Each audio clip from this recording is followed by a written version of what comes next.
안녕하세요. 5주차 강의 시작하겠습니다. 이번 주 주제는 함수인데요. 음, 함수를 사용하는 이유를 먼저 보도록 하죠. 함수를 사용하는 이유는 가장 큰 이유는 이제 코드를 재사용하기 위한 겁니다. 어, 그리고 프로그램 모듈화, 그리고 가독성, 유지 보수를 좋게 해주기 때문에 이렇게 함수를 사용하게 되는데요. 여러분들이 지금까지 이제 저번 시간에 이제 제어 구문을 이제 배웠었는데, 제어 구문까지만 하더라도 웬만한 프로그램은 다 이제 작성을 할 수가 있는데, 어, 문제는 규모가 커지면 커질수록 그런 기법만으로는 이제 프로그래밍을 하기가 굉장히 힘들어요. 그래서 그 프로그램을 좀 더 효율적으로 취하기 위해서 함수와 같은 그런 이제 문법이라든지 아니면 차후 배울 모듈, 패키지, 그리고 클래스 이런 것들을 활용해야지 더 큰 프로그램을 짜는데 훨씬 더 효율적으로 짤 수 있기 때문에 반드시 여러분들이 함수는 알고 이제 잘 알고서 이해하고서 넘어갈 수 있도록 해요. 그래서 함수를 사용하는 코드와 그렇지 않은 코드를 한번 좀 비교를 해볼게요. 이거 두 개는 똑같은 결과를 이제 갖는 프로그램인데요. 여기 보면 이제 리스트가 있죠. 1부터 5까지 있고 10부터 50까지 이렇게 있어요. 네, 그런데 여기 보면은 이제 여기가 이제 합을 구하는 부분이에요. 리스트 1에 대한 합을 구하는 부분이고 여기는 리스트 2에 대한 합을 구하는 부분이에요. 그리고 이제 프린트에서 마지막에 이제 그 합을 이제 출력을 하고 있는데 음, 하는 일은 좀 뭐 이렇게 여기 있는 이제 원소는 이제 여기 있는 요소들은 달라도 하는 이제 어떤 프로그램의 로직은 똑같잖아요. 그죠? 뭐 이 리스트의 개수가 여러 개라 하더라도 아마 똑같은 방식으로 동작을 하게 될 거예요. 이 로직이 똑같아요. 하나씩 하나씩 요소를 가져와서 이제 R1에다가 계속 누적해서 합하면은 여기 있는 원소들의 합이 다 구해지겠죠. 그죠? 예. 근데 함수를 사용한 코드는 이렇게 이제 바뀌어요. 우리가 이제 sum이라는 함수를 사용해 본 적이 있죠. 예, 리스트의 합을 구해주는 어, 함수예요. 그게 이제 요게 내부적으로 뭐 이런 식으로 이제 구현이 되어 있겠죠. 자, 그러면 우선 여기 보면은 매번 이런 코드를 작성하지 않고 sum이라는 함수로 호출함으로 해서 우리는 요 위에 있는 코드와 동일한 결과를 얻어낼 수가 있어요. 그쵸? 네, 그리고 그래서 코드를 재사용하고 있죠. 요런 식의 코드를 재사용을 하고 있고요. 그리고 sum이라는 이런 함수를 통해서 이제 프로그램이 모듈화된다는 말은 뭐냐면 마치 레고 블록처럼 이제 필요한 것들을 조립해서 사용하는 그런 개념이 돼요. 모듈화를 한다는 거는. 그래서 여기 보면 sum이라는 함수, 또 어떤 다른 기능이 필요하면 다른 함수를 가지고서 이런 것들을 조합해서 이제 프로그램을 짤 수 있는 방식으로 바뀌게 되죠. 그리고 가독성이 더 좋아져요. 지금 여기에서 요 프로그램에서 보면은 이거와 이거 중에 어떤 게 더 눈으로 보기가 좋나요? 이 밑에 있는 sum 이런 이름을 통해서 이게 여기 있는 것들을 합을 구하는구나 하고 이제 눈으로 보기가 훨씬 더 좋아지죠. 코드도 짧아졌고. 그리고 만약에 sum이라는 함수에 문제가 있어요. 어떤 합계를 구하는 이제 어떤 코드에 문제가 있을 때 이 sum이라는 함수는 이 코드를 한 군데다 모아놨기 때문에 이 함수에 해당하는 코드가 여기 함수에 모아져 있기 때문에 그 함수를 찾아서 거기만 수정을 해주면은 이제 그 오류를 수정을 할 수가 있는데 위와 같은 코드에서는 지금 보면은 같은 로직이 계속 여러 번 쓰이겠죠. 이런 방식으로 하게 되면 이런 코드가 굉장히 많이 생기겠죠. 그러면 이 부분만 수정을 한다고 해서 되는 문제가 아니겠죠. 이 코드들을 다 찾아서 수정을 해줘야 돼요. 그러니까 유지보수 측면에서도 여러분들이 이제 함수를 사용하게 되면 얻는 이점이 굉장히 많아지죠. 자, 그러면 함수를 사용해야 되는 이유를 이제 알았는데, 이 함수라는 단원이 이렇게 이제 프로그램을 처음 접하는 사람이면 특히 그렇게 쉬운 부분 아니에요. 이렇게 함수를 나눈다라는 것 자체가 그렇게 쉬운 부분이 아니에요. 이렇게 좀 경험도 필요하고 연습도 많이 필요한 부분이에요. 근데 반드시 이런 함수에 대한 연습을 좀 많이 해서 여러분들이 함수를 좀 최대한 많이 사용할 수 있도록 좀 노력을 해 주셔야 돼요. 코드를 이제 함수로 활용을 하려면. 자, 함수를 위한 두 가지 작업이 필요한데요. 함수는 먼저 정의를 해서 사용을 할 때는 이걸 호출이라고 해요. 이제 sum이라는 함수 사용하고 있죠. 이건 print라는 함수도 사용을 하고 있어요. 이런 것들은 이제 호출을 한다고요. 함수를 호출하게 되면은 이제 함수의 정의부가 실행이 되면서 이제 코드가 실행이 되게 되는 그런 형태예요. 그러면 정의하고 호출에 대해서 좀 더 자세하게 보도록 할게요.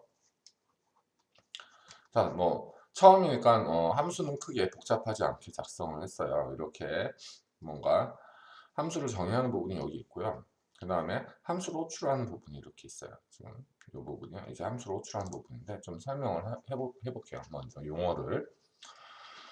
함수는 이제 여기 두 부분으로 일단 크게 나눌 수가 있는데요. 여기 보면 이제 이 부분이 함수의 머리라고 하는 부분이에요. df 뭐 do something 가르고 가로 닫고 콜론 이렇게 함수의 머리 부분이 있고요. 그리고 이 함수가 호출됐을 때 실제로 실행되는 부분은 이제 몸체 부분, 바디 부분이 이렇게 있어요. 그래서 함수는 헤더하고 바디로 이렇게 크게 나뉘어지고요. 함수의 이제 정의 부분, 요 밑에는 이제 함수의 영역을 이제 어떤 특정한 코드의 영역을 블록이라고 한다고 했었는데, 이 부분도 이렇게 콜론을 한 다음에 들여쓰기를 해서 이 부분의 블록을 이제 지정해 주듯이, 함수도 이 부분과 마찬가지로 어떤 들여쓰기를 통해서 이제 함수의 영역, 블록을 지정해 줄 수가 있어요. 자, 이제 머리를 좀 더 간단하게, 더 자세하게 살펴보면요. 먼저 def라는 키워드가 보여요. 예. 이거는 파이썬 내부에서 예약한 예약어이고요. 함수를 정의하기 위한 키워드예요. 아, 이제 함수를 정의할 거다 하고 파이썬 인터프리터한테 알려주는 거죠. 그러면 이제 파이썬의 def라는 구문을 보고 아, 여기는 이제 함수를 정의하고 있구나라는 걸 알 수가 있게 되죠. 그 다음에 플러스는 여기 나오는 플러스 뭐 do something 이런 부분은 함수의 이름이 돼요. 함수의 이름. 함수를 구분하기 위한 식별자예요. 변수에서도 이름을 썼고요. 함수에서도 이름을 써요. 변수는 이제 변수들을 구분하기 위해서 이름을 지어주듯이 함수도 뭐 이제 이름을 지어줘야 돼요. 이렇게. 그리고 변수와 마찬가지로 이제 이름 짓는 규칙은 동일해요. 변수나 함수나 이름 짓는 규칙은 동일하고 의미 있는 이름을 붙여줘야지 우리가 좀 전에 여기서 봤듯이 sum이라는 걸 통해서 우리가 합계를 구한다라고 이제 의미를 파악할 수 있듯이 가독성을 좋게 하려면은 이렇게 의미 있는 이름을 지어줘야 돼요. 그 다음에 가로를 한 다음에 여기에는 뭐가 오냐면 매개 변수가 와요. 예. 매개 변수는 함수를 실행할 때, 이 함수를 실행할 때 필요한 정보를 이제 호출할 때 전달을 받는 역할을 해요. 외부로부터 이제 함수 내부로 전달을 해주는 역할을 하는 게 바로 매개 변수예요. 자, 그리고 마지막에 함수 몸체에서 보면은 return이라는 구문이 보이는데, 이 return이라는 구문은 이제 함수가 종료되면서 그 함수의 실행 결과를 외부로 이제 전달을 해주는. 그래서 우리가 지금 위에서 sum이라는 함수에서도 그 결과를 우리가 받아서 쓰고 있잖아요. 그게 바로 이 return이라는 구문을 이용해서 받아서 쓰게 되는 거예요. 그럼 A하고 B를 더한 결과를 외부로 이제 돌려주는 거죠. 그래서 함수를 그림으로 조금 표현을 하자면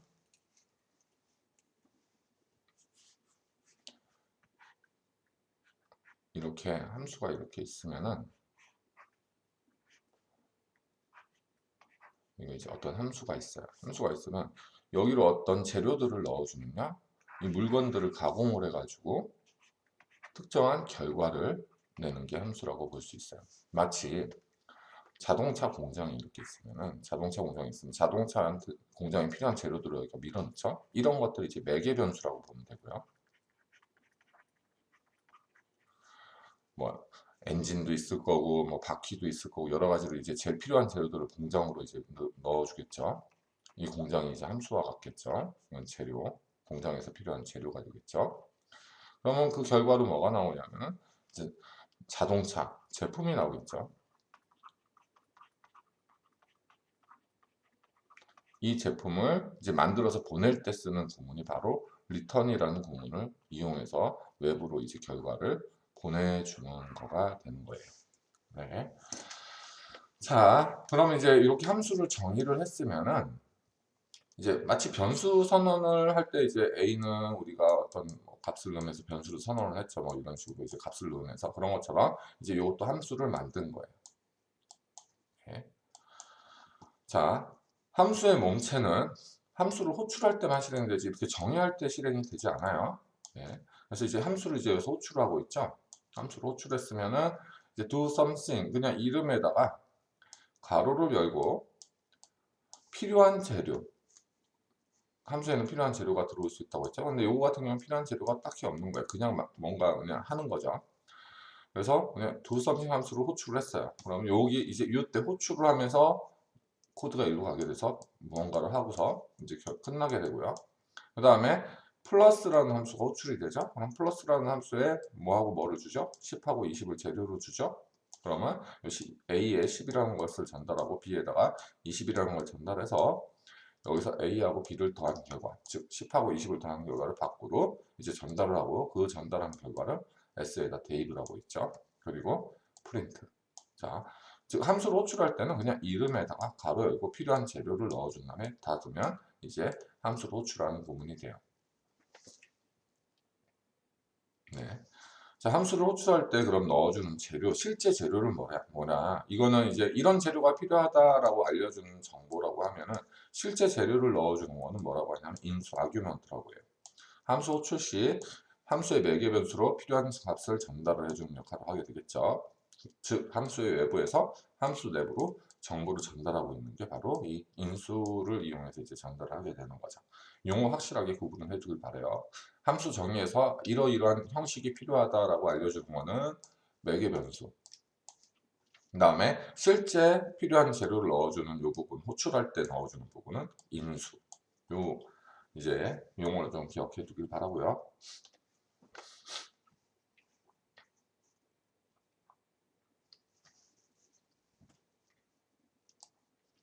그럼 함수 호출할 때 어떤 식으로 코드가 흐르고 이제 콜스택이라는 게 있는데 이 콜스택이라는 건 뭐냐면 함수가 실행이 되는 것을 관리해주는 어떤 메모리의 공간을 말해요. 스택이라는 말은 이제 쌓는다라는 뜻인데 어떤 게 1번, 2번 순서대로 쌓였을 때 먼저 쌓인 게 나중에 나가는 구조를 스택이라고 해요. 이제 뭐 이렇게 세 번째 게 쌓이고 이렇게 쌓였을 때 이게 1번, 2번, 3번 들어왔잖아요. 그럼 나갈 때는 3번 나가고 2번 나가고 1번 나가고 이런 마치 접시를 쌓아뒀을 때 맨 위에 접시부터 뺄 수 있죠. 가장 먼저 나온 접시가 맨 마지막에 빠지죠. 이런 구조를 이제 스택이라는 구조라고요. 함수를 호출하면서 이제 관리하는 구조나 스택이라고 해서 콜 스택이라고 하는데 또는 펑션 콜 스택이라고 해요. 자, 그래서 그러면 이제 실제 함수가 실행이 될 때 어떤 식으로 코드가 흐르는지 보죠. 먼저 프로그램이 시작이 되면은 전역 프레임이라는 이제 것이 스택 공간에 쌓이게 돼요. 이 전역에는 필요한 이제 변수들에 대한 공간, 스코어라는 변수가 있잖아요. 여기 좀 빠져 있는데 토탈도 있고요. 여기 보면 토탈이라든지 뭐 아니면 에버리지라든지 AVG라든지 이런 것들이 이제 어, 필요하잖아요. 이 전역 프레임에서 사용되는 이제 변수들에 대한 공간들이 여기 잡혀요. 여기 보면 이제 뭐 토탈도 있고요. 그리고 AVG 이런 것들이 있어요. 그리고 여기에는 이 전역 공간에는 보면은 지금 우리가 제가 보기 좋게 하려고 지금 양쪽으로 이렇게 지금 코드를 나눠 놨는데 사실 코드를 짤 때는 일렬로 쭉 위에서부터 아래로 짜죠. 그러면 이제 여기 보면 함수의 정의가 되어 있고 여기도 함수의 정의가 되어 있잖아. 전역 공간에 이렇게 정의가 되어 있을 거란 말이죠. 전역 공간이라고 하면 그냥 우리가 이제 프로그램을 작성하는 이 제일 최상위 공간이라고 보시면 되기. 들여쓰기를 하나도 하지 않은 이 부분의 공간. 자, 그러면 여기 컬크 토탈이라든지 컬크 에버리지라는 이런 함수들도 정의가 되어 있잖아. 그런 것도 이제 전역 프레임에 이제 기록이 되고요. 이런 것이 이제 전역 프레임이 먼저 쌓이게 되고요. 자, 그 다음에 코드가 그 다음으로 실행이 되겠죠. 자, 여기서 콜 토탈이라는 함수가 이제 컬크 토탈이라는 함수가 이제 실행이 되겠죠. 그리고 재료로 이 함수에 필요한 재료로 얘를 넣어줬어요. 스코어라는 걸 넣어줬죠. 그죠? 스코어라는 걸 넣어줬고 자 그러면서 스택 공간에 이렇게 쌓이게 돼요. 뭐가 이제 콜 토탈이라는 이제 함수가 이렇게 올라가게 되고요. 이 콜 토탈에 스코어에 있는 값을 전달해 주면서 이제 여기가 실행이 돼요. 이제 코드가 일로 점프를 하게 되는 거예요. 함수가 실행되는 정의 부분에 있는 코드가 실행이 되게 되죠. 자, 그러면 여기에 뭐 변수, 넘버스도 있고요. 매개 변수, 그리고 레스라는 변수도 있죠. 이런 것들이 또 이제 이 공간에 필요한 이제 변수들이라서 이제 기록이 되게 돼요. 자, 그래서 이 코드가 이제 실행이 쭉 되겠죠. 뭐 이렇게 합을 구하는 공식이, 뭐 합을 구하는 이제 코드예요. 그럼 이제 마지막으로 최종적으로 어떻게 끝나죠? 예, 리턴 구문을 만나면서 이제 함수가 이렇게 종료가 되면서 이 레스라는 값은 즉 여기서 합을 구한 이 넘버스에 있는 값들을 다 합해가지고 그 결과를 박 외부로 보내고 있죠. 자, 함수가 끝나면은 이제 이 스택 공간에서 이제 함수는 사라지게 돼요. 이렇게 스택 공간에서 사라지게 되고요. 자, 그래서 이 토탈의 이제 값을 이제 전달하고서 그 다음 이제 이 코드가 함수가 호출되면은 함수의 정의부에 있는 코드를 점프를 떼서 실행을 한 다음에 종료될 때 원래 위치로 이제 복귀를 하게 돼요. 그리고 이제 실행이 되겠죠. 자, 이번에는 컬크 에버리지라는 이제 함수가 호출이 됐잖아요. 그러면은 스택 공간에 이제 이 에버리지라는 함수가 올라오게 되고 여기 보면은 변수가 이제 넘버스라든지 t라는 변수들 있죠. 그런 공간들이 여기 잡혀요. 이제 그런 값들을 저장할 수 있는 공간. 그래서 역시 그 다음에 처음에 만나자마자 이번엔 뭐가 실행이 되죠? 네. 토탈이라는 함수가 이제 실행이 됐죠? 그러면 이제 이 함수가 또 실행이 되려면 거기로 또 점프를 뛰어야 되잖아요. 그죠? 코드가. 그리고 이 콜스택에 이제 처음에 이제 요게 호출되고 요거 안에서 또 요게 호출되면서 쌓이게 되죠. 이렇게 쌓이게 되고요. 네. 그리고 이렇게 실행이 됐죠? 자, 이제 리턴을 하면서 얘가 어떻게 되겠죠? 빠져나간다. 이제 사라진다고 했죠? 그러니까 넘버스라는 이런 공간들도 쭉 사라지는 거예요. 그리고 그 레스에 있던 값을 외부로 전달을 해주고 그걸 이제 t에다 저장을 했어요. 그 다음에 이제 요 함수는 이제 끝나면서 사라지게 되고요. 스택 공간에서 이제 사라지게 되고요. 그리고 어떻게 되죠? 이 함수가 이제 다시 나머지 부분을 실행할 게 남아있죠? 실행을 하게 돼요. 이렇게. 실행을 하고요. 그 다음에 이제 합계해서 이 넘버스에 있는 개수를 나누면 이제 평균이 되잖아요. 그 결과를 이제 외부로 리턴해 주면서 얘도 함수가 끝났죠. 그러니까 얘도 이 공간도 콜스택에서 사라지게 돼요. 그래서 이제 에버리지에 이제 값을 한 다음에 뭐 이게 프린트를 하고요. 이제 프린트 함수로 이제 실행하면 또 뭐 그 부분으로 넘어갈 거예요. 그건 이제 우리가 정의한 건 아니고 이제 파이썬에서 만들어 놓은 함수니까 그렇게 또 여기 사실은 프린트라는 함수가 여기 또 쌓이게 되는 거죠. 사실은 요 스택에 그 부분은 생략을 할게요. 자, 그래서 이제 이 프린트 함수까지 하면 모든 게 끝났죠. 프로그램이 다 끝났죠. 그러면 이제 전역 프레임도 사라지고 이제 다 모든 게 끝났으니까 이러면서 콜 스택이 비게 되면은 이제 프로그램이 종료가 되게 되는 거죠. 이런 식으로 프로그램이 동작을 하게 돼요. 자, 스택에 함수가 호출되면 그만큼 호출된 것들이 올라가고 그 각각의 공간에는 그 함수에서 필요한 또는 전역 프레임에서 필요한 이런 변수라든지 이런 것들에 대한 내용이 기록이 이제 저장이 되게 되고요. 네. 자, 이거를 여러분들 이제 PPT를 슬라이드식으로 보게 되면 이제 애니메이션을 실행해 볼 수 이렇게 애니메이션을 실행해 볼 수 있는데 직접 한번 계속 어떤 식으로 동작하는지 잘 파악하길 바라요. 굉장히 중요한 구조예요. 이렇게 프로그램을 할 때 이런 식으로 동작을 한다라는 거는 굉장히 중요한 내용이거든요. 자, 그래서 한번 파악을 좀 해보고요. 그럼 함수가 어떻게 언제 종료가 되는지에 대해서 한번 볼게요. 지금 여기 보면은 함수가 이제 뭐 여기에 있는 실행을 마치고 다시 복귀를 한다고 했잖아요. 원래 있던 위치로 복귀를 하잖아요. 그게 언제 어느 시점에서 그렇게 되는지 보면은 우선 더 이상 실행할 코드가 없을 때 종료가 돼요. 그리고 리턴문을 만나면 거기서 바로 종료가 돼요. 리턴문을 만났을 때 외부로 그냥 결과값을 전달하고 거기서 종료가 되는 거죠. 그리고 지금 아무것도 리턴을 하지 않고 종료되는 함수들도 있을 수 있어요. 위에 이제 do something이라는 함수가 뭐 아무것도 안 하고 종료를 하는 함수였는데 그런 경우는 이제 none을 리턴하면서 이제 종료를 해요. 이 none이라는 거는 그런 뭐냐? 파이썬에서 아무것도 없다는 의미의 특별한 값을 말하고요. 뭐 이제 다른 언어로 치면 null하고 비슷한 값이라고 보시면 돼요. bool로 평가될 경우는 false로 평가가 돼요. 그리고 none인지 확인하는 방법은 is 연산자를 확인합니다. 만약에 우리가 그냥 if 만약에 이제 a 했을 때 a가 만약에 none이에요.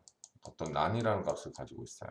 a가 none이라는 값을 가지고 있을 때 이 if a 하게 되면 이게 만약에 참이면 여기가 실행이 되고 else 그렇지 않으면은 이제 여기가 실행이 되는데 이게 난이기 때문에 거짓이기 때문에 else 구문이 실행되게 되거든요. 근데 경우에 따라서는 A에 있는 값이 뭐 이제 참인지 거짓인지보다 실제 이게 A에 있는 값이 아무것도 없는지 확인하고 싶은 거죠. false라는 값은 어떤 값이 있는 거라고 볼 수 있는데 none이라는 값은 진짜 아예 없다는 의미거든요. 그래서 그걸 확인하고 싶을 때는 이제 이게 none인 경우 A가 none이죠? 그럴 때 여기 코드를 실행시킬 수 있죠. 그러니까 A 자체가 특정한 어떤 객체 자체가 none인지 아닌지를 판별할 때는 이제 연산자를 이용하면 돼요. 자, 그래서 여기 보면은 DEF에서 do 한 다음에 뭐 이제 뭘 하는데 이거는 아무것도 리턴하지 않고 종료됨으로 none을 리턴한다고 되어 있죠. 예, 아무것도 리턴하지 않고 그냥 끝났죠. 더 이상 실행시킬 코드가 없죠. 그럼 이제 리절트에 do에서 리턴한 값. 근데 리턴하는 값이 없기 때문에 여기서 뭐가 리턴이 되냐면 none이라는 값이 리턴이 돼요. 그리고 이 코드를 실제로 실행해 보면은 이제 none이라는 값이 이제 출력이 되게 되죠. 자, 한번 요거를 실제로 그런지 한번 테스트를 해볼게요.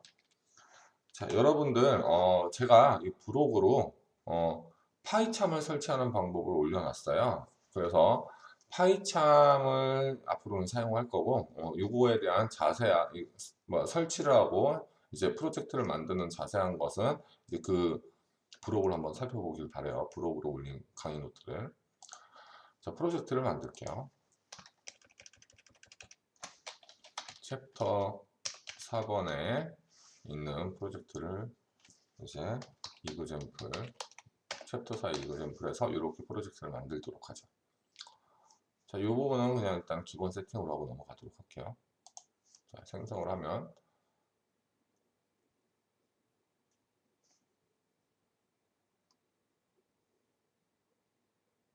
조금 이제 불러오는데 좀 시간이 걸리죠. 이렇게 하고요. 이제 프로젝트 창이 있는데 이런 것들이 이제 만약에 사라져 있다면은 뷰에서 툴 윈도우의 프로젝트라는 걸 보면 되고요. 이렇게 프로젝트에서 이제 맨 최상위에다가 여기 최상위에서 오른쪽으로 클릭을 한 다음에 new 파이썬 파일을 만들어야 되겠죠. 파이썬 파일로 main이라는 이름으로 이제 지울게요. 자, df2. 자, 파이참 굉장히 유용한 도구니까 꼭 반드시 설치해서 한번 사용해 봤으면 좋겠어요. 실제 이제 파이썬 프로그래밍을 하는 회사에서도 쓰는 툴이니까 커뮤니티 버전 있어요. 무료니까 그거 꼭 설치해서 사용해 봤으면 좋겠어요.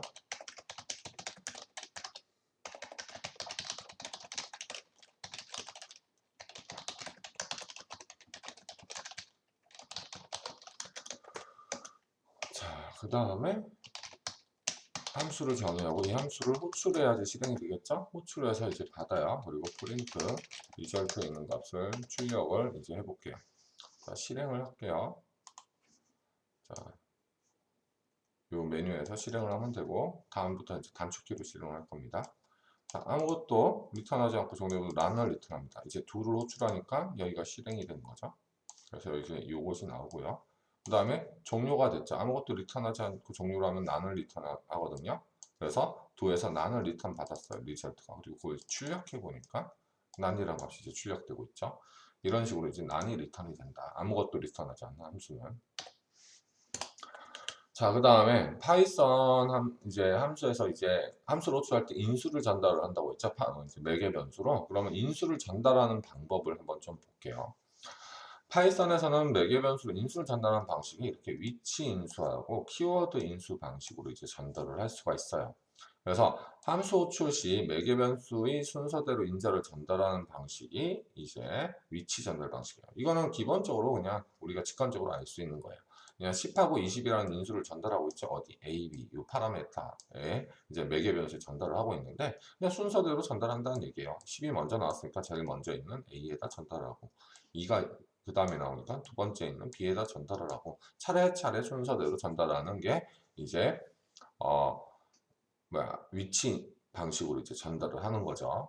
그럼 이제 키워드 인수는 뭐냐? 우리가 이제 에버리지를 A, B, C에 전달된 값들의 이제 평균을 구하는 함수인데 여기 보면 이제 위치면은 위치 방식으로 이제 전달하게 되면 이 순서대로 이렇게 전달을 할 텐데 여기서 우리가 15 제일 먼저 나왔죠. 요거는 이제 위치 방식으로 전달을 해요. 그런데 나는 특정 매개 변수에다 10을 전달하겠다라고 이제 명시를 할 수가 있는데 이런 식으로 전달을 할 수가 있어요. 그럼 얘는 어디에 전달이 되냐면 여기로 전달이 되게 되고요. 나는 B에다 11 넣을 거야 하면은 이건 여기에다 전달이 되게 되죠. 자, 이런 방식으로 우리가 한번 이제 사용을 해본 적이 있어요. sort 또는 sorted 함수에서 이렇게 키워드 인자를 사용한 바 있는데 한번 보여주죠. 뭐 리스트가 있고요. 리스트에 1, 뭐 이렇게 리스트가 있는데 우리가 얘를 소트한 결과를 이제 sorted라는 함수를 이용해서 L 이렇게 sort를 하고 print s를 해보면은 실행을 해보면 s가 아니라 참 L이죠. 실행을 해보면 이렇게 정렬된 결과를 이렇게 받아볼 수가 있었죠, S에. 그죠? 자, 그런데 우리가 이렇게 쓴 적이 있어요. 내림차순으로 정렬하고 싶다 했을 때 리버스에다가 true를 넣은 적이 있어요. 바로 이게 뭐였냐 하면은 이런 키워드 인수로 전달을 한 거죠. 나는 리버스라는 매개 변수에는 true를 전달할 거야 라고 한 거죠. 실행을 해보면 이제 내림차순으로 정렬이 됐죠. 지금 이 sorted라는 함수는 내부적으로 이 리버스의 값이 true면은 이제 내림차순으로 정렬하는 거고 false면은 이제 오름차순으로 정렬을 하게 되겠죠. 그러니까 이 값이 없으면 리버스에 대한 값이 없으면 자 그래서 이제 두 가지 방식으로 매개 변수에 인수를 전달하는 방식을 보았고요. 그 다음에 디폴트 매개 변수를 한번 보도록 할게요. 이제 매개 변수의 종류예요. 파이썬에서 사용하는 매개 변수의 종류인데 우리가 지금 이런 것들은 일반 매개 변수죠. 그냥 순서대로 쭉 나열을 한 거예요. 일반 매개 변수들. 근데 디폴트 매개 변수는 뭐냐면 기본 값을 갖는 매개 변수를 말해요. 자, 그래서 우리가 say name이라는 함수를 정의를 하고 있는데 매개 변수가 두 개가 있죠. name하고 greeting이라는 매개 변수가 있어요. 근데 이 greeting이라는 매개 변수가 특이한데 noon하고서 hi라는 것을 대입하는 형식으로 작성이 되어 있어요. 자, 이 방식으로 작성이 되어 있는 매개 변수를 디폴트 매개 변수라고 해요. 즉 기본 값이 있는 매개 변수라는 거예요. 그래서 우리가 이제 say name이라는 함수를 호출하고 있죠. 이 함수는 그냥 여기 온 요 그리팅에 있는 내용을 먼저 출력하고 그다음에 name을 출력하는 형식의 이제 함수인데 홍만 지금 이제 넣고 있어요. 그죠? 그러면 이게 위치 형식으로 이제 넘기고 있으니까 제일 처음에 있는 name으로 전달이 되게 되겠죠. 근데 greeting이라는 거에는 아무런 것도 전달을 해주지 않고 있죠. 그러면 그때 greeting이 high로 초기화가 되어서 기본값으로 초기화가 되어서 이제 실행이 되게 되고 그럼 얘는 이제 hi, 홍 이런 식으로 이제 출력이 되게 되겠죠. 그 다음에 이제 say name 한 다음에 이번에 hello하고 그럼 순서에 의해서 이게 name으로 가겠죠 얘는. 근데 이번에 두 번째 매개 변수를 넣었어요. hello는 이제 홍은 name으로 가고 greeting으로 가게 되겠죠 얘는. 그래서 뭐라고 출력이 될까요? greeting이 hello가 됐으니까 이제 이름은 홍. 그래서 hello 홍 이런 식으로 이제 출력이 되게 되겠죠. 이런 방식으로. 자 우리가 여기서도 리버스를 안 넣은 적이 있어요. 요 예제에서도 이게 바로 기본값으로는 뭘로 되어 있는 거예요? false로 되어 있어서 만약에 리버스 값이 false면은 이제 sort를 오름차순 일반적으로 오름차순 정렬이 할 때가 많으니까 얘를 굳이 리버스를 항상 이렇게 리버스를 true로 놓는 거는 많이 사용하는 형태니까 false 참 이렇게 false로 사용하게 되면 다시 오름차순 정렬이 됐잖아요. 그죠? 근데 얘는 오름차순 정렬은 자주 할 거니까 이거는 기본값으로 매번 넣을 필요가 없이 기본값을 설정을 해 놓는 거죠. 그러니까 디폴트 매개 변수는 함수 호출을 할 때 우리가 좀 편하게 호출을 할 수 있게끔 해주는 역할을 해줘요. 그리고 이제 매개 변수에 이제 값을 전달할 때 값을 많이 안 넣어도 되죠. 많이 전달하지 않아도 되죠. 그래서 코드를 보기도 좀 좋아지죠. 자, 그 다음에 가변 매개 변수. 자, 가변 매개 변수는 매개 변수 앞에 이 에스터리스크가 하나 붙어 있는 형태의 매개 변수예요. 자, 그래서 여기 보면 여기 이 args라는 요 매개 변수에 에스터리스크가 하나 붙어 있죠. 그럼 요거는 가변 매개 변수가 되게 돼요. 자, 중요한 거는 함수 정의 때 매개 변수 앞에 이렇게 에스터리스크가 있을 때 요게 이제 가변 매개 변수다. 그러면 얘는 어떻게 동작을 하냐면 자, 프린트 한 다음에 이거 오타가 조금 있어요. 프린트가 아니라 프린트 ARGS예요. 요 함수로 호출하는 거예요. 지금 요 함수 여기서 좀 잘못되어 있는데 이거는 이렇게 되고요. 제공시켜요.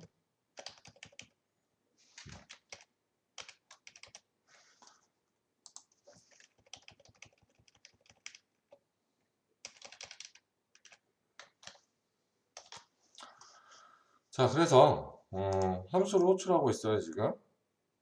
네, 함수를 호출할 때 지금 매개 변수가 굉장히 많이 들어가 있죠. 여기 보면 하나만 있는데 굉장히 매개 변수를 많이 넣어주고 있어요. 자, 이름 그대로 개수가 변하는 매개 변수예요. 그래서 이렇게 얘네들이 이제 매개 변수를 많이 넣으면은 그 몇 개를 넣던 간에 얘를 어떤 형태로 보내냐면 튜플 형태로 이렇게 튜플 형태로 전달을 하게 돼요. 이거를 전체를 다 묶어서 튜플 형태로 전달을 하게 돼요. 그러면 이제 요 내부에서는 이 튜플을 가지고 뭐 이제 포금을 돌려서 이제 반복을 해서 뭔가를 한다든지 뭐 그런 식으로 있죠. 여기서는 이제 단순히 한번 출력만 해보고 있는데 튜플 형태로 전달을 한다. 자, 이와 비슷한 형태로 이제 좀 또 키워드 매개 변수라는 게 있어요. 얘는 에스터리스크를 두 개를 이제 써서 하게 돼요. 그리고 이제 이름을 붙여주면 되는데 이름은 여러분들이 마음대로 지어줄 수 있어요. 가변 매개 변수나 이제 키워드 매개 변수나. 근데 관례적으로 ARGS를 많이 쓰고요. 키워드 매개 변수에서는 KWARGS를 많이 써요. 키워드 아규먼트. 얘는 아규먼트. 이런 식으로 이제 쓰게 되는 거예요. 어찌 됐건 간에 자, 이제 여기서 또 호출을 하죠. 근데 이제 호출하는 방식이 우리가 키워드 인수 있었죠. 위에서 이제 키워드 인수 있었잖아요. 뭐에는 뭐 넣고 뭐에는 뭐 넣고. 얘는 뭔가 매개 변수들이 딱히 정해진 건 없지만 그냥 요걸 이용해서 그냥 뭐에는 그냥 마음대로 쓸 수 있는 거예요. 네임에는 홍을 넣고 뭐 에이지에는 20을 넣고 젠더에는 뭐 M을 넣고 또 뭐에는 뭘 넣고 뭐에는 뭘 넣고 이런 식으로 쭉 나열을 하면 이것들을 전부 다 KWARGS의 이런 사전 형태로 묶어가지고 전달을 하게 돼요. 이런 식으로도 이제 매개 변수를 만들 수 있다라는 거죠. 자, 그러면 이제 매개 변수의 종류 세 가지를 봤어요. 자, 이 매개 변수를 그럼 작성할 때 주의할 점을 좀 볼게요.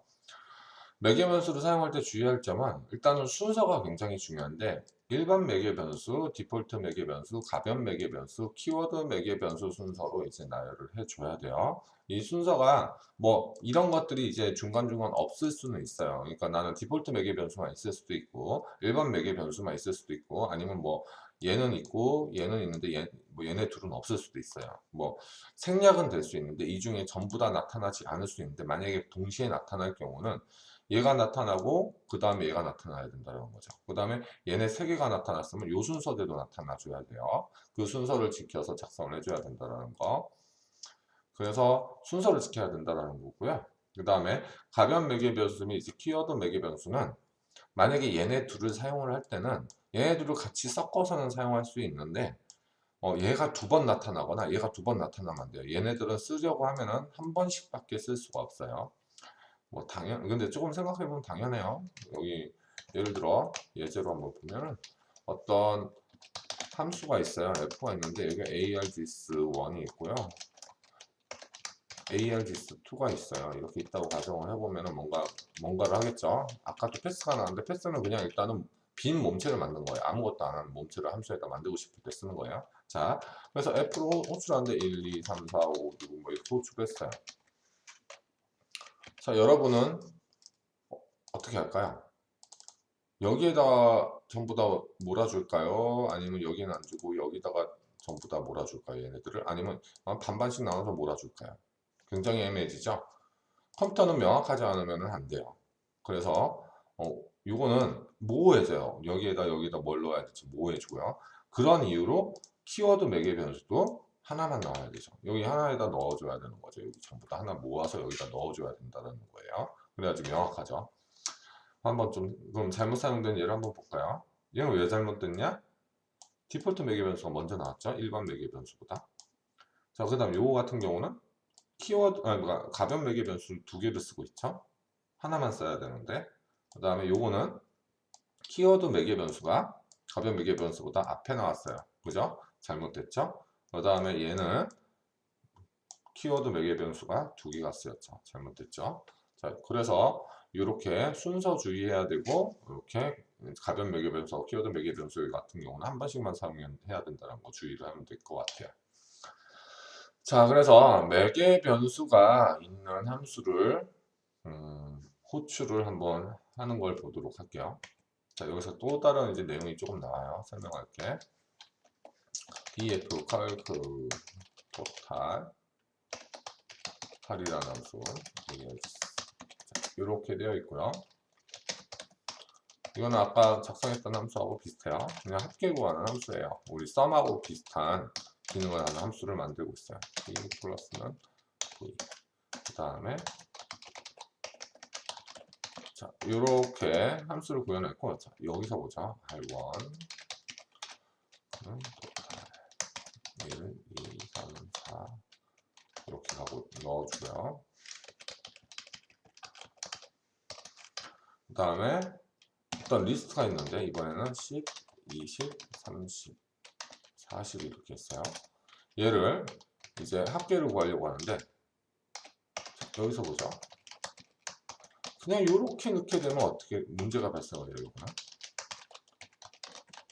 자, 이렇게 하는데 자, 지금 보면은 우리는 요소를 이렇게 여러 개를 넣는 방식으로 해서 그거에 대해서 이 요소들을 튜플로 전달을 한 다음에 여기서 하나씩 하나씩 가져와서 그거 1 더하고 2 더하고 3 더하고 4 더하고 이런 식으로 합계를 구하게 되는데 얘를 그냥 이렇게 넘겼어요. 지금 얘는 그럼 어떻게 전달이 되냐면요.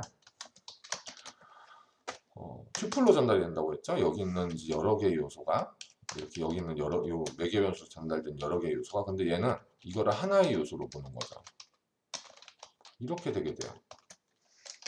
이런 방식으로 튜플로 보내게 되는 거죠. 그래서 얘를 하나를 이제 요 ARG의 첫 번째 요소는 요거 10이 아니라 요거 통째가 돼요. 통째가 돼서 이 0에다가 이런 리스트 덩어리를 더하려고 하면 오류가 되죠. 실제로도 이 코드를 실행하면 오류가 발생해요. 이렇게 오류가 발생을 해요. 여기서 이 부분에서 오류가 발생했다고 나오고 있거든요. 더하려고 하는데 한마디로 타입 에러. 타입이 맞지가 않다. 더하는 거 인트하고 리스트를 더하려고 하니까 타입이 맞지 않다라고 뜨고 있어요. 그렇죠? 자, 그러면 얘를 어떤 식으로 이제 보내주고 싶으냐면은 여기 있는 요소를 풀어가지고 10, 20, 30, 40 이렇게 풀어서 보내야 되겠죠. 요거를 펼쳐서 한마디로 요렇게 된 거를 싹 다 펼쳐가지고 이렇게 각각 분리해서 이렇게 쭉 나열해서 보내줘야 되겠죠. 그 기능을 하는 게 이제 매개 변수 같은 거 리스트를 스프레드 해주는 연산자가 있는데 그게 바로 이 연산자예요. 이게 리스트 스프레드 연산자라고 해요. 그러니까 이제 시퀀스 스프레드 연산자예요.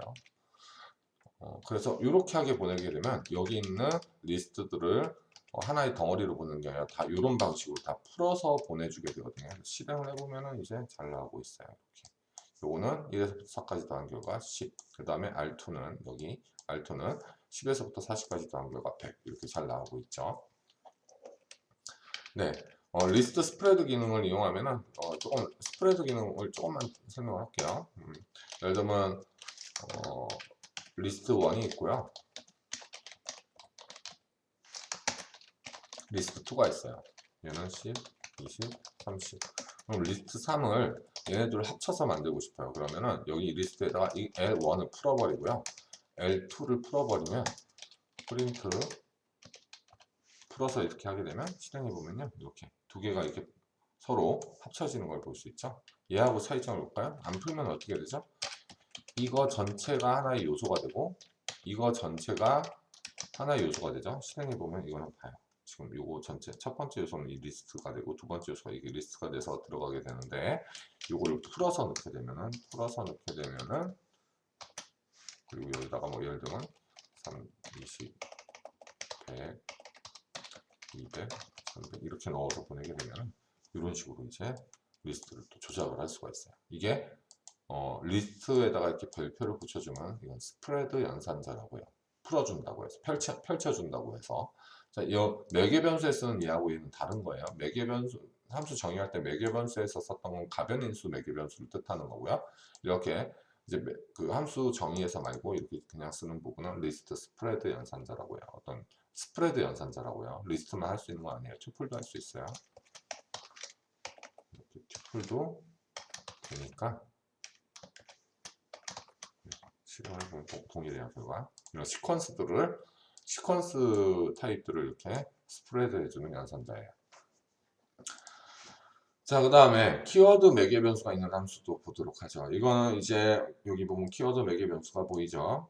그래서 이게 사전 형태로 전달이 된다고 했으니까 이거 우리 배운 적 있어요. 사전에서 아이템즈 이거는 한번 기억이 안 나면 다시 한번 보도록 하고요. 여러분들이 자, 여기서 이제 키값하고 밸류 값을 이제 받아가지고 각각의 키값을 스트링 또 밸류 값을 스트링 타입으로 바꿔서 두 개를 연결해 주고 있어요. 그럼 요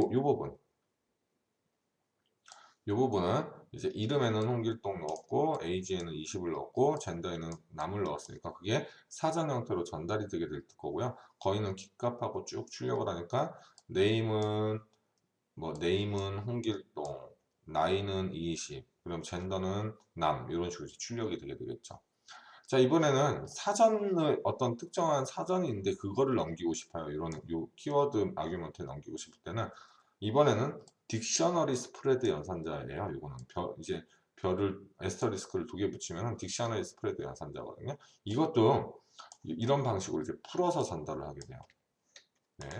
그러니까 이것도 같은 의미니까 여기는 이제 스프레드 연산자, 여기도 스프레드 연산자인데 딕셔너리 이렇게 두 개를 붙여야 된다는 거 그냥 그렇게 알아두시고요.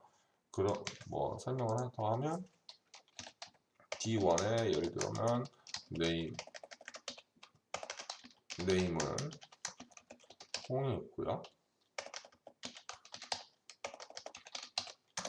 D2에 age에는 90이 있다고 하고 D3에 저 위에 있는 내용을 두 개를 합쳐서 하고 싶다. 하면 얘를 스프레드해서 하게 되면 프린트 D3 하게 되면 이런 식으로 활용을 할 수가 있어요. 합쳐졌죠? 위에 있는 내용이. 만약에 여기 또 네임이 또 있으면 어떻게 되느냐? 그러면 이제 뒤에 합치는 게 이제 적용이 돼가지고 이런 식으로 합쳐지게 돼요. 이렇게 참고로 한번 좀 얘기를 더 해봤어요. 스프레드 연산자.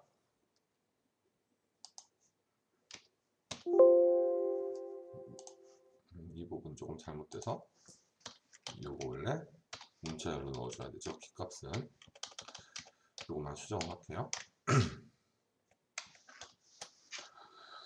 자, 그리고 독스트링이라는 게 있어요. 독스트링.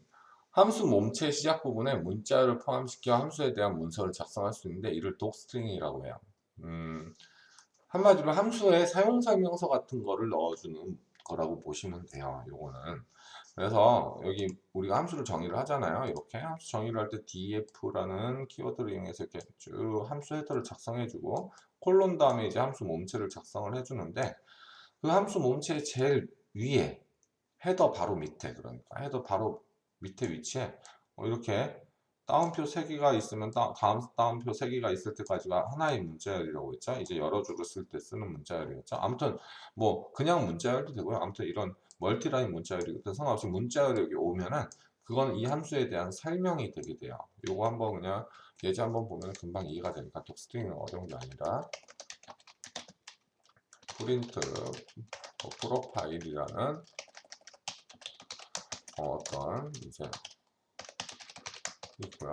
여기에다가 이것은 독스트링입니다 라고 이런 식으로 쓰고 여기에 이제 어떤 내용이 있는 거죠. 내용이 이렇게 있으면은 자, 요 밑에 프린트 프로파일이라는 함수 안에 이 함수 이름이란 함수 안에 뭐가 저장이 되냐면 독이라는 변수 속성이 있어요. 이 함수에는. 그래서 호출을 한 게 아니죠. 여기 함수 자체 호출을 하지 않고 이 함수 자체에 있는 독이라는 이제 속성에 있는 값을 출력을 해보는 거예요. 실행을 해보면요. 이렇게 이것은 독스트링입니다. 해서 여기 있는 문자에 출력이 돼요. 네. 그리고 또 다르게 출력하는 방법인데 헬프를 이용해서 프린트 함수 이름을 써주면요. 이 함수 이름이 이제 여기 보면은 프린트 프로파일 있잖아요. 조금 설명을 좀 더 해줄게요. 프린트 프로파일이라는 함수 이름이 있으면요. 이 함수 이름이 요 함수를 호출할 때 실행할 수 있는 코드를 이제 어딘가에 저장을 하고 있어야 되거든요. 그럼 이렇게 코드들을 이제 저장을 하고 있는데 거기에 이제 뭐 독이라는 이런 프로퍼티도 가지고 있는 거예요. 이 함수 이름이 가르치는 이 공간에 함수를 호출할 때 실행하는 뭐 어떤 코드의 공간도 있지만 이런 독이라는 거라든지 뭐 네임 뭐 이런 것들이 있어요. 이렇게 이런 것들에 대한 정보를 가지고 있는 부분이 있어요. 그래서 독스트링도 요 어딘가에 정보가 저장이 돼 있겠죠. 그거를 출력을 해준 거예요. 그러면 헬프를 한번 출력을 하면 어떻게 되냐? 헬프를 한번 실행하면 어떻게 되느냐? 이번에는 요거까지 출력이 되죠. 그리고 이제 함수 헤더 부분도 알려주고요. 그 다음에 이것은 독스트림이라는 독스트림까지 출력이 되게끔 이제 해주는 게 헬프예요. 자, 이게 여러분들이 그럼 독스트링을 왜 쓰느냐 할 수 있는데요. 독스트링은 이 함수의 사용법 같은 것들을 좀 나열을 해주면 좋고요. 여러분들이 예를 들어 프린트라는 함수 자체를 알고 싶다. 이 프린트라는 함수를 어떻게 사용하는지 알고 싶다. 하면 이렇게 프린트를 해주면 어떻게 되는지 볼게요. 이렇게 프린트 함수도 이렇게 사용법이 쭉 나와요. 이렇게. 그리고 헬프를 써도 되겠죠. 헬프를 쓸 때는 그냥 함수 이름만 남겨줍니다. 헬프로 하면은 이 프린트 함수는 이렇게 헤더가 이렇게 생겼고요. 그 다음에 그 함수에 대한 설명이 이렇게 나와요. 여러분들이 예전에 매스라는 함수를 이용해서 아마 이런 걸 써본 적이 있을 거예요. 매스 로그와 같은 함수를 알고 싶다? 그러면 이렇게 헬퍼에다 이렇게 넣어서 출력해 보면 그거에 대한 설명을 볼 수가 있어요.